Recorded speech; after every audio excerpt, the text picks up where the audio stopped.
नमस्कार दोस्तों, स्वागत है आप सभी का। अगर अपनी लाइफ को मोटिवेट करना चाहते हैं, जिंदगी में कुछ नया सीखना चाहते हैं तो चैनल को सब्सक्राइब जरूर करिएगा। जिस प्रकार सभी पर्वतों पर मणि नहीं मिलती, सभी हाथियों के मस्तक में मोती उत्पन्न नहीं होता, सभी वनों में चंदन के वृक्ष नहीं होता, उसी प्रकार सज्जन पुरुष सभी जगह पर नहीं मिलते हैं।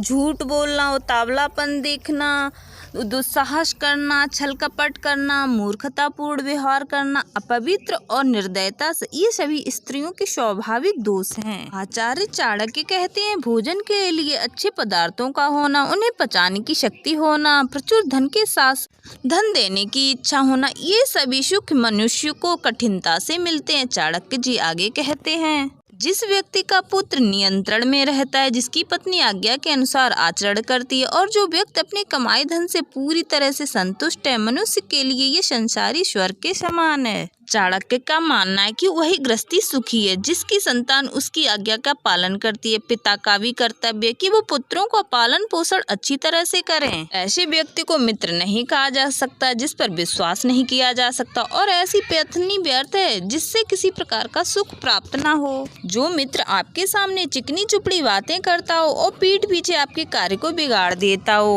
वो उस बर्तन के समान है जिसके ऊपर हिस्से में दूध लगा हो परंतु अंदर विष भरा हुआ है। हमेशा के लिए त्याग देने में भलाई है। चाणक्य आगे कहते हैं, जिस प्रकार पत्नी वियोग का दुख, अपने भाई बंधुओं से प्राप्त अपमान का दुख असहनीय होता है, उसी प्रकार कर्ज में डूबा हुआ व्यक्ति भी हमेशा दुखी रहता है। दुष्ट राजा की सेवा में रहने वाला नौकर भी दुखी रहता है, और निर्धनता का अभिशाप भी मनुष्य कभी नहीं भुला पाता है। सब व्यक्तियों की आत्मा अंदर ही अंदर जलती रहती है। आचार्य चाणक्य आगे कहते हैं, ब्राह्मणों का बल विद्या, राजाओं का बल उनकी सेना, वैश्यों का बल उनका धन और शूद्रों का बल दूसरों की सेवा करना है। ब्राह्मणों का कर्तव्य है कि वे विद्या ग्रहण करें, राजा का कर्तव्य सैनिकों द्वारा अपने बल को बढ़ाते रहें, वैश्यों का कर्तव्य कि व्यापार द्वारा अपना धन बढ़ाएं, और शूद्रों का कर्तव्य कि श्रेष्ठ लोगों की सेवा करना। चाणक्य आगे कहते हैं, बचपन में संतान को जैसी शिक्षा दी जाती है उनका विकास उसी प्रकार होता है। इसीलिए माता पिता का कर्तव्य कि वे उन्हें ऐसे मार्ग पर चलाएं जिससे उनमें उत्तम चरित्र का विकास हो,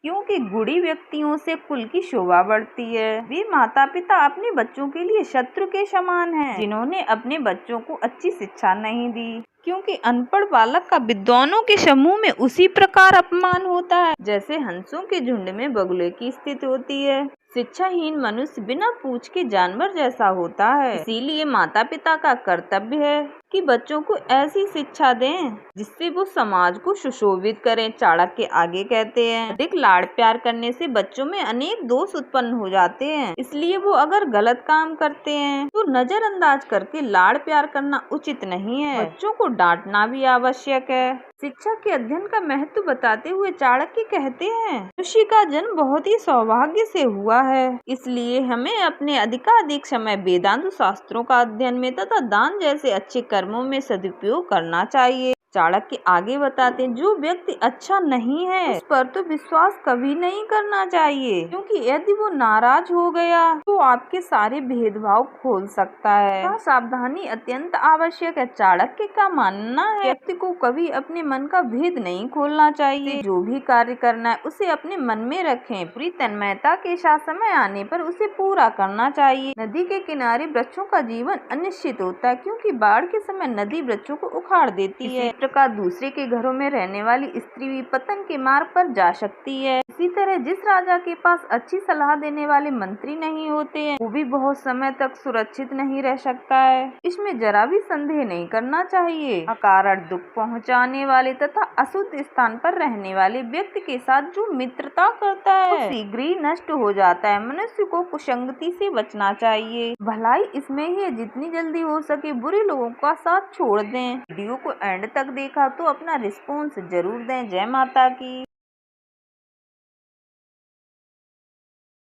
आज की वीडियो में हम अद्भुत ज्ञान के बारे में बताएंगे, तो इस वीडियो को पूरा जरूर देखिए, क्योंकि अधूरा ज्ञान हमेशा घातक होता है। चाणक्य जी को अपने चाणक्य नीति